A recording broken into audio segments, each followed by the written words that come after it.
kembali lagi bersama dengan saya di pembacaan yang ke-33. Oke. So hari ini kita akan baca di dalam ayat-ayat di dalam Lukas 3 ayat 1 hingga 18 dan juga Desire of Ages nomor 97 ataupun bab 10 suara di padang belantara. So saya baca dulu dalam Lukas 3 ayat 1 hingga 18, tapi sebelum itu mari kita pray. Tuhan adalah Bapa kami yang bertakhta dalam kerajaan surga. Terima kasih Tuhan atas berkat Engkau, kasih Engkau. Dan pada saat ini kami memerlukan hikmat Engkau dalam pembacaan hari ini. Biarlah Engkau terus memberkati kami agar kami dapat memahami setiap satu yang kami sebutkan, setiap satu yang kami bacakan pada hari ini. Ampunkan segala dosa pelanggaran kami. Semua ini saya serahkan dalam nama Tuhan Yesus Kristus yang telah menjadi juru selamat yang hidup. Amin. Sejom kita baca. Dalam Lukas 3 ayat 1 hingga 18 mengatakan Yohanes Pembaptis. Oke, berkisahkan tentang Yohanes Pembaptis.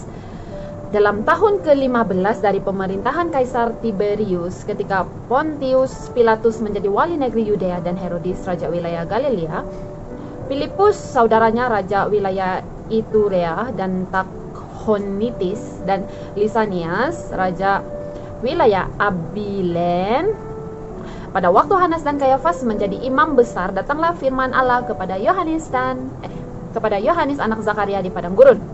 Maka datanglah Yohanes ke seluruh daerah Yordan dan menyerukan, bertobatlah dan berilah dirimu dibaptis dan Allah akan mengampuni dosamu. Seperti ada tertulis dalam kitab nubuat Yesaya, ada suara yang berseru-seru di padang gurun, persiapkanlah jalan untuk Tuhan, luruskanlah jalan baginya. Setiap lembah akan ditimbun dan setiap gunung dan bukit akan menjadi rata, yang berliku-liku akan diluruskan, yang berlekuk-lekuk akan diratakan, dan semua orang yang melihat keselamatan yang dari Tuhan. Lalu ia berkata kepada orang banyak yang datang kepadanya untuk dibaptis, katanya, hai kamu keturunan ular berludak, siapakah yang mengatakan kepada kamu melarikan diri dari murka yang akan datang? Jadi hasilkanlah buah-buah yang sesuai dengan pertobatan, dan janganlah berpikir dalam hatimu, Abraham adalah bapa kami, karena aku berkata kepadamu, Allah dapat menjadikan anak-anak bagi Abraham dari batu-batu ini. Kapak sudah tersedia pada akar pokok, dan setiap pohon yang tidak menghasilkan buah yang baik akan ditebang dan dibuang ke dalam api. Orang banyak bertanya kepadanya, jika demikian apakah yang harus kami perbuat? Jawabnya, barang siapa mempunyai 2 helai baju, hendaklah ia membaginya dengan yang tidak punya, dan barang siapa mempunyai makanan, hendaklah ia berbuat juga demikian. Ada datang juga pemungut-pemungut cukai untuk dibaptis, dan mereka bertanya kepadanya, Guru, apakah yang harus kami perbuat? Jawabnya, jangan menagih lebih banyak daripada yang telah ditentukan bagimu. Dan prajurit-prajurit bertanya kepadanya, dan kami, apakah yang harus kami perbuat? Jawab Yohanes kepada mereka, jangan merampas dan jangan memeras, dan cukupkanlah dirimu dengan gajimu.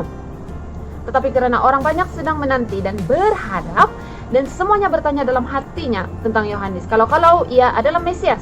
Yohanes menjawab dan berkata kepada semua orang itu, aku membaptis kamu dengan air, tetapi ia yang lebih berkuasa daripadaku akan datang, dan membuka tali kasutnya pun aku tidak layak. Ia akan membaptis kamu dengan Roh Kudus dan dengan api. Alat penampi sudah di tangannya untuk membersihkan tempat pengirikannya dan untuk mengumpulkan gandumnya ke dalam lumbungnya. Tetapi debu jerami itu akan dibakarnya dalam api yang tidak terpadamkan. Dengan banyak nasihat dari Yohanes memberitakan Injil kepada orang banyak. Dengan banyak nasihat lain, Yohanes memberitakan Injil kepada orang banyak. So, habis sudah. Yang tadi itu ayat 18 lah, yang last sekali. So, sekarang kita teruskan ke dalam Desire of Ages nomor 97 ataupun bab 10. Suara di padang belantara, oke?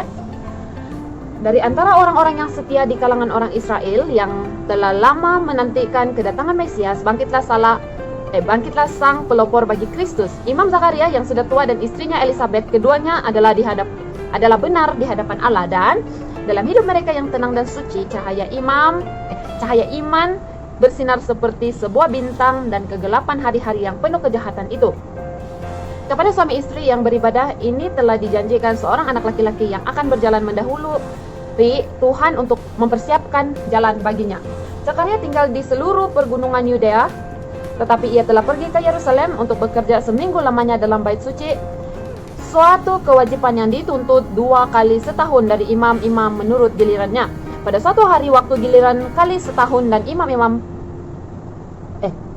pada suatu hari waktu giliran rombongannya, Zakaria melakukan tugas keimamatan di hadapan Tuhan. Sebab ketika diundi sebagaimana lazimnya untuk menentukan imam yang bertugas, dialah yang ditunjukkan masuk ke dalam bait suci dan membakar ukupan di situ. Ia sedang berdiri di muka mezbah keemasan di dalam bilik yang suci di bait suci. Asap dupa bersama doa bangsa Israel sedang naik di hadirat Allah. Tiba-tiba sadarlah ia akan hadirat ilahi. Seorang malaikat Tuhan berdiri di sebelah kanan mezbah pembakaran ukupan. Tempat malaikat itu berdiri adalah sebuah penunjuk bahwa ia membawa kabar baik. Tetapi Zakaria tidak menghiraukan hal ini. Bertahun-tahun lamanya ia telah mendoakan kedatangan penebus. Kini surga mengutus pesuruhnya untuk memberitahukan bahwa doa itu sudah hampir dijawab. Akan tetapi kemurahan Allah tampaknya terlalu besar baginya untuk dipercayai. Ia dipenuhi dengan ketakutan dan penyesalan diri. So, sampai di sini saja pembacaan kita pada hari ini. Mari kita berdoa. Terima kasih Tuhan atas pembacaan yang begitu indah pada saat ini, dan kami sudah pun mempelajari tentang firman Engkau di dalam pembacaan kami sebentar tadi. Terima kasih Tuhan, biarlah Engkau terus memberkati kami, biarlah kami juga terus meneladani Engkau, dan kami belajar daripada firman-firman yang kami sudah bacakan sebentar tadi. Terima kasih Tuhan karena Engkau sudah mendengar doa ini.